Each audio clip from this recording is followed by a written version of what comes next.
এর আগে পর্যন্ত আমরা যে একমাত্রিক গতির যে ইকুয়েশন অফ মোশনগুলো বা কাইনামেটিক্সের যে ইকুয়েশন অফ মোশনগুলো আমরা প্রুভ করেছিলাম, সেগুলো অ্যালজেব্রার সাহায্যে করেছিলাম। আমাদের মেন ফর্মুলাগুলো কী ছিল? মেন ফর্মুলাগুলো ছিল v equal to you plus a t, second one is s is equal to UT plus half এটি স্কোয়ার, তিন নম্বরে ছিল v square is equal to you square plus 2as। এই ফর্মুলাগুলো আমরা এখনও পর্যন্ত প্রুভ করেছি বীজগণিতের সাহায্যে। এছাড়াও আরও দুটো ফর্মুলা ছিল, একটা হচ্ছে S is equal to v t, আর একটা ছিল s sub t is equal to you plus half into 2t minus 1, যেটা হচ্ছে টি-তম সেকেন্ডে সরণ বা শেষ সেকেন্ডে সরণ। বাট সেটা আমরা এই s is equal to UT plus half এটি স্কোয়ার থেকেই অ্যাকচুয়ালি পাই। আর s is equal to v t সমীকরণটা হচ্ছে যে সমবেগের সমীকরণ। তাই সমত্বরণের সমীকরণের কথা আমি যদি বলি, তাহলে এই তিনটে সমীকরণই হচ্ছে যে মেন সমীকরণ। তাহলে এইগুলো আমরা আজকে ক্যালকুলাসের সাহায্যে প্রুভ করার চেষ্টা করি এই সমীকরণগুলোকে। ওকে, তাহলে ক্যালকুলাসের সাহায্যে এগুলোকে আমি একে একে প্রুভ করব। তো আমি প্রথম v equal to you plus a t এই সমীকরণটাকে প্রুভ করতে চাইছি। এবার এই সমীকরণটা প্রুভ করতে গেলে ক্যালকুলাসের কোন ধারণাটা আমাদের বিশেষ প্রয়োজন? ক্যালকুলাস পড়তে গিয়ে আমি বলেছিলাম ওখানে, বা আমরা যখন ইনস্ট্যান্টেনিয়াস ভেলোসিটি আর ইনস্ট্যান্টেনিয়াস অ্যাক্সিলারেশনের ধারণা দিয়েছি, তখন ওখানে দুটো মেন রিলেশন ছিল। একটা ছিল velocity is equal to d s by d t and acceleration is equal to d v by d t. এই দুটো রিলেশন এখানে আমি ইউজ করব। আর ক্যালকুলাসের যে দুটো বেসিক ফর্মুলা ছিল, যেমন ইন্টিগ্রেশন যদি আমি ডিএক্স বলি, তাহলে সেটা হবে সিম্পলি এক্স। ইন্টিগ্রেশন যদি আমি এক্স ডিএক্স বলি, তাহলে সেটা হয়েছিল এক্স স্কোয়ার বাই 2। কারণ কি না, ইন্টিগ্রেশনের আমাদের যে বেসিক ফর্মুলাটা ছিল সেটা ছিল যে x to the power n d x, যেটা ছিল x to the power n plus 1 divided by n plus 1। তাহলে এখানে এক্সের এন, এখানে এন কত, এন 1 আছে, তাহলে সেটা কত হবে 1 plus 1 divided by 1 plus 1, that is x square by 2 এটার ক্ষেত্রে। তাহলে এটা হচ্ছে জেনারেল ফর্মুলা, এটা হচ্ছে তার অ্যাপ্লিকেশন। এবার আমাদের এইখানে এই প্রুফগুলোতে মূলত এই দুটোই কাজে লাগবে, integration d x is equal to x and integration x d x is equal to x square by 2। এবার এখানে যেটা আরেকটা বিষয় আমরা ইউজ করবো, সেটা হচ্ছে ডেফিনেট যদি লিমিটের মধ্যে ইন্টিগ্রেশনটা করা হয়। যেমন ইন্টিগ্রেশন এক্স ডিএক্স, এটা যদি আমি একটা ফাইনাইট লিমিট দিয়ে দিই, suppose the limit is 0 to y, maybe 0 to x, ঠিক আছে, এটা আমরা 0 টু ওয়াই যদি নিই, তাহলে এই ইন্টিগ্রেশন এক্স ডিএক্সের যেটা রেজাল্টটা ছিল, that is x square by 2, এইটাকে প্রথমে লিখব। দিয়ে কী করবো, এই লিমিটটাকে আমি ব্র্যাকেটের মধ্যে থার্ড ব্র্যাকেটের নিচে লিখবো লোয়ার লিমিট, আর এখানে লিখবো আপার লিমিট। এবারে কি করব, এই আপার লিমিটটা প্রথমে এক্সের জায়গায় বসবে, তাহলে এক্সের জায়গায় আপার লিমিট বসলে কত হবে, y square divide by 2 minus কী করতে হবে, লোয়ার লিমিটটাকে বসাতে হবে 0 square by 2। This is the working formula of definite integration. আমি ইন্টিগ্রেশন পড়ানোর সময় এগুলো বলে দিয়েছি, বাট আমি আরেকবার মনে করিয়ে দিলাম, যেহেতু এখানে আমার কাজে লাগবে ওয়াই স্কোয়ার বাই 2। তাহলে এই কয়েকটা টুলস, ম্যাথমেটিক্যাল টুলস যদি আমার হাতে থাকে, তাহলে আমি এই তিনটে ইকুয়েশনকে ইজিলি ক্যালকুলাসের সাহায্যে প্রুভ করতে পারি। যেমন প্রথম ইকুয়েশনটা যেটা আমাদের রয়েছে v equal to you plus a t, এটা যদি আমি প্রুভ করতে চাই, আমি কোনখান থেকে শুরু করতে চাইব? অবশ্যই আমি শুরু করতে চাইব যে এই এ ইকুয়াল টু ডিভি ডিটি এই রিলেশনটা থেকে। কেন? কেন কি যে আমার এখানে যে ভেরিয়েবলগুলো আছে, যে প্যারামিটারগুলো আছে ভি ইউ এটি, সেইগুলো একমাত্র এই রিলেশনটা থেকে স্টার্ট করলে আমি বুঝতে পারছি হবে। This is from experience. এটা কিন্তু প্র্যাকটিসের ফলে, এক্সপিরিয়েন্সের ফলে তুমি বুঝতে পারবে যে কোনটা থেকে আমি স্টার্ট করব। তো এখানে যেমন আমি একটা ক্লু পাচ্ছি, দেখি যে ভি ইউ এটি এইসব আছে, যেহেতু এখানে এস প্রেজেন্ট নেই, কাজে আমার এই ইকুয়েশনটা নিয়ে লাভ নেই, বা এই সম্পর্কটা, এই রিলেশনটা নিয়ে লাভ নেই, আমাকে এই রিলেশনটা নিতে হবে। তাহলে আমি এই রিলেশনটা দিয়ে স্টার্ট করতে চাইব যে a is equal to d v by d t. এবারে যদি আমি কোনাকুনি গুণ করি, তাহলে পেয়ে যাবো d v is equal to a d t. এবার আমি বোথ সাইড ইন্টিগ্রেশন করব, কারণ ইন্টিগ্রেশন ডিএক্স সমান যদি এক্স হয়, তাহলে নিশ্চয়ই integration d v equal to v হবে। তাহলে আমার ভিটাই প্রয়োজন, তো তাহলে আমি বোথ সাইড ইন্টিগ্রেশন করব। এইদিকে ইন্টিগ্রেশন করার সময় আমি এটাকে ইন্টিগ্রেশনের বাইরে রাখতে পারি, কারণ কি এ হচ্ছে কনস্ট্যান্ট, যেহেতু সমতরণে গতি কাজে a equal to constant, constant term সবসময় ইন্টিগ্রেশনের বাইরে থাকবে। এবারে আমাদের নেক্সট কাজ হবে এর লিমিটটা কনসিডার করা। ওকে, তার মানে সেকেন্ড লাইনটাতে যখন আমি যাচ্ছি, ইন্টিগ্রেশনটা যখন আমি বোথ সাইডে নিচ্ছি, তখন আমার এইটা জানা খুব জরুরি যে এই প্যারামিটারগুলোর মধ্যে কোনগুলো কনস্ট্যান্ট এবং কোনগুলো ভেরিয়েবল। তাহলে এখানে যেহেতু V and T variable but age constant, তাই এটাকে আমি ইন্টিগ্রেশনের বাইরে নিয়েছি। নেক্সট কাজ কি হবে আমার? নেক্সট কাজ হবে ইন্টিগ্রেশনের লিমিটটাকে চুজ করা। তাহলে আমি ইনিশিয়াল টাইমটা নিশ্চয়ই জিরো ধরতে চাইবো। তাহলে সেই সময় ভেলোসিটি কত ছিল? প্রাথমিক বেগ যেটা আমরা জানি ইউ, আর যখন এই টাইমটা সাপোজ টি হয়েছে তখন ভেলোসিটিটা আমরা ধরেছি v. So this will be the limit of the integration. এবার ইন্টিগ্রেশন ডিভি মানে আমরা কি জানি? ভি, কারণ integration d x equal to x. So integration d v মানে আমি বলতে পারি v within the limit u থেকে ভি। আমি বললাম যে লিমিটটা কী করতে হবে, থার্ড ব্র্যাকেটের মধ্যে লোয়ার লিমিট আপার লিমিট লিখতে হবে। Similarly equal to A into integration d t মানে টি, আমাকে লিমিটটা লিখতে হবে lower limit and upper limit. এবারে upper limit minus lower limit, ভেরিয়েবলের জায়গায় কী বসবে? প্রথমে আপার লিমিট বসবে, তারপরে লোয়ার লিমিট। তাহলে এখানে আপার লিমিট কী আছে? V, lower limit u. Similarly equal to upper limit t, lower limit zero. So কী হবে এটা? V minus u is equal to A into t. So v is equal to you plus a t. এটাই আমাদের প্রথম রিলেশনটা ছিল, proof হয়ে গেল। তাহলে ক্যালকুলাসের সাহায্যে আমি ইজিলি ইকুয়েশনগুলোকে প্রুফ করতে পারবো, এবং সেটা আমি প্রথম ইকুয়েশনটা করে দেখালাম। সিমিলারলি আমি next S is equal to UT plus half AT স্কোয়ারটা করবো, এবং S is equal to UT plus half AT স্কোয়ারটা যদি আমি প্রুফ করতে চাই, আমাকে কোনখান থেকে স্টার্ট করতে হবে? অবশ্যই যেখানে এস ইনভলভ আছে, যে ইকুয়েশনটাতে এস ইনভলভ আছে সেই ইকুয়েশনটা দিয়ে আমি স্টার্ট করতে চাইবো। তাহলে আমি দেখতে পাচ্ছি যে এস ইনভলভ আছে ফার্স্ট যে রিলেশনটা v is equal to d s by d t. Okay, এইটাতে v is equal to d s by d t, তাহলে এটা দিয়ে স্টার্ট করবো। তাহলে আমি কোন ইকুয়েশনটা প্রুফ করতে চাইছি? 2 নম্বরটা, যেটা হচ্ছে S is equal to UT plus half এটি স্কোয়ার। ওকে, এটা আমি প্রুফ করতে চাইছি।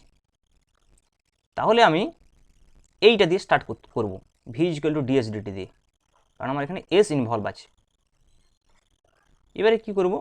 কোনাকুনি গুণ করব, যেরকম করছি DS is equal to V DT. এবার আমি বুঝতে পারছি যে ইন্টিগ্রেশন যদি আমি এস নিই, ডিএস নিই, তাহলে আমি এস পাবো, যেটা আমার প্রয়োজন। তাহলে বোথ সাইডে ইন্টিগ্রেশন করব। বাট এই সাইডে ইন্টিগ্রেশন করার সময় আমাকে দেখতে হবে ভিটা কনস্ট্যান্ট কি কনস্ট্যান্ট নয়। এখানে নিশ্চয়ই ভি কনস্ট্যান্ট নয়, কারণ এটা সমবেগে গতি নয়, তো এটা সমতরণে গতি। ত্বরণ মানে কি? নিশ্চয়ই তার বেগ আছে, বেগের পরিবর্তন হচ্ছে, তার মানে বেগ কিন্তু কনস্ট্যান্ট নয়। তাহলে আমাকে ইন্টিগ্রেশনটা উইথ ভেলোসিটি নিতে হবে। তাহলে ভেলোসিটির সঙ্গে টাইমের কি রিলেশন আছে সেটা আমাকে জানতে হবে। সেটা আমি প্রথমেই নির্ণয় করে ফেলেছি, V equal to you plus AT. তাহলে এটা আমি এখানে বসিয়ে দিতে পারি। তাহলে আমি আর একটু মডিফাইড করে নিই, তারপর আমি ইন্টিগ্রেশনের লিমিটটা ইউজ করব। So integration DS is equal two, আমি বলতে পারি ভি এর জায়গায় ইউ প্লাস এটি ইন্টু ডিটি।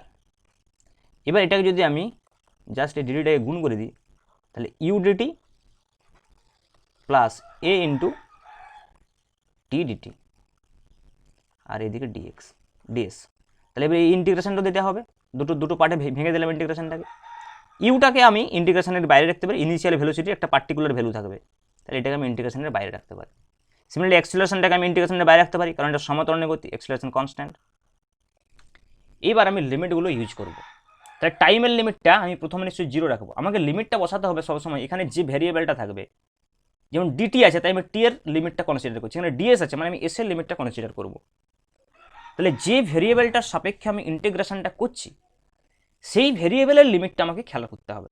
তাহলে এখানে যেহেতু টাইমের লিমিটটা আমি দেখতে চাইছি, তাহলে ইনিশিয়াল টাইমটা আমরা জিরো ধরতে পছন্দ করব। তাহলে এখানে জিরো হবে টাইমের লিমিটটা, ইনিশিয়াল লিমিটটা, লোয়ার লিমিটটা, তাহলে এখানেও জিরো হবে। তাহলে সেই জিরো টাইমে তার স্মরণ কত? স্মরণও আমি ধরছি যে জিরোই ছিল প্রথমে, ইনিশিয়ালি জিরো, কোনো স্মরণ হয়নি। তাহলে নেক্সট আফটার টাইম টি স্মরণ কত হয়েছে? এস। তাহলে টি এর যখন আপার লিমিট টি হবে, এস এর তখন আপার লিমিট ডিএস এর তখন আপার লিমিট এস হবে। তাহলে ইন্টিগ্রেশন ডিএস মানে এস, আবার সে থার্ড ব্র্যাকেট দিয়ে লিখতে পারি 0 to s equal to you into integration d t মানে টি, থার্ড ব্র্যাকেট দিয়ে লিখে দেবো 0 to t plus A into integration t d t মানে হচ্ছে যে টি স্কোয়ার বাই টু, কারণ এক্স ডিএক্স ছিল এক্স স্কোয়ার বাই টু। তাহলে এটা কত হবে? অবশ্যই t square by two limit from 0 to t. Okay, এবারে আমি যদি লিমিটটা বসে upper limit minus lower limit, তাহলে এটা কত হবে? S minus 0 equal to you into T minus 0 plus A into T square by two minus 0 square by two, একদম এটার মতো। তাহলে এটা কত হয়ে গেল? S minus 0 is S, U into T minus 0 is UT plus A into T square by two that is half A T square. তাহলে এটাই ছিল আমাদের ফর্মুলাটা, S is equal to UT plus half A T square. তাহলে এটাও proof হয়ে গেল second ফর্মুলাটা বাই ইউজিং ক্যালকুলাস। ওকে, এবার আমরা থার্ড ফর্মুলাটাতে যাব।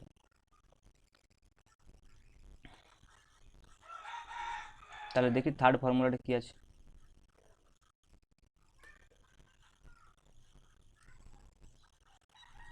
থার্ড ফর্মুলাটা রয়েছে V square equal to you square plus 2as। But এটাতে যেটা প্রবলেম সেটা হচ্ছে এখানে টি ইনভলভ নেই, বাট আমরা যে রিলেশনটা দিয়ে স্টার্ট করছি, সবসময় সেটা হচ্ছে h v equal to d s by d t এবং v equal to d s by d t এবং h equal to d by d t, দুটোতে টি ইনভলভ আছে, বাট এখানে টি ইনভলভ নেই, মানে আমি টি ইনভলভ করতে পারবো না এখানে। তাহলে আমাকে এই দুটোর এমন একটা কম্বিনেশন তৈরি করতে হবে যেখানে টি ইনভলভ থাকবে না।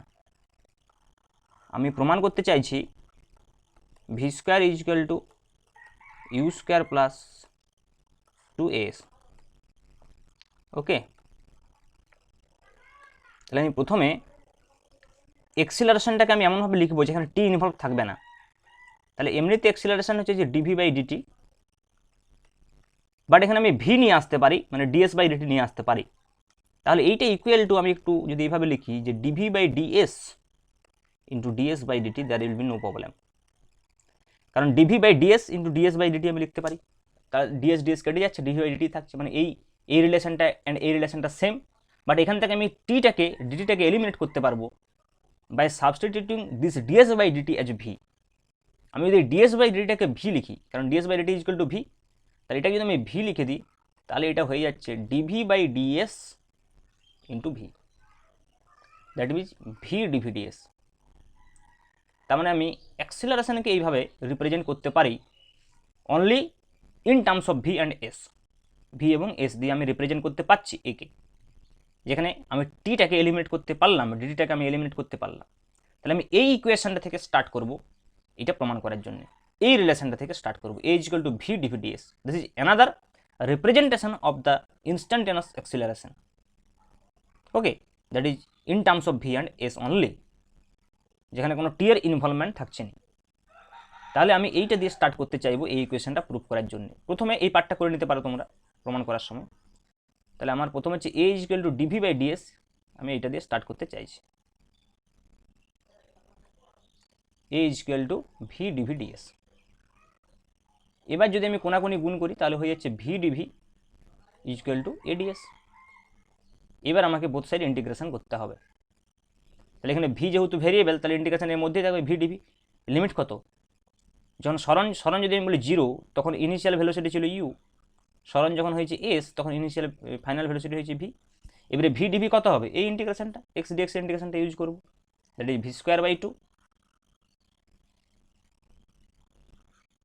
লিমিট কত হবে? Lower limit U, upper limit V is equal to A into integration DS মানে কত হবে? S, lower limit 0, upper limit S. তাহলে ভি স্কোয়ার বাই 2 এ যদি প্রথমে আপার লিমিট বসবে, ভি এর জায়গায় ভি বসবে প্রথমে, তাহলে V square by 2 minus V এর জায়গায় ইউ বসবে, তাহলে U square by 2, that will be is equal to A into upper limit S, lower limit 0। So it will be V square minus U square by 2 is equal to as. So v square minus u square is equal to 2as. তার মানে V square is equal to you square plus 2as, যেটা আমাদের mainly উদ্দেশ্য ছিল proof করার, আমরা সেই রেজাল্টটাতে খুব সহজেই পৌঁছাতে পারলাম যে V square is equal to you square plus 2as by using this method. তাহলে ক্যালকুলাস মেথডের সাহায্যে আমরা এই সমস্ত ফর্মুলাগুলোকে প্রুফ করে ফেললাম, যেটা আমাদের আজকে এম ছিল।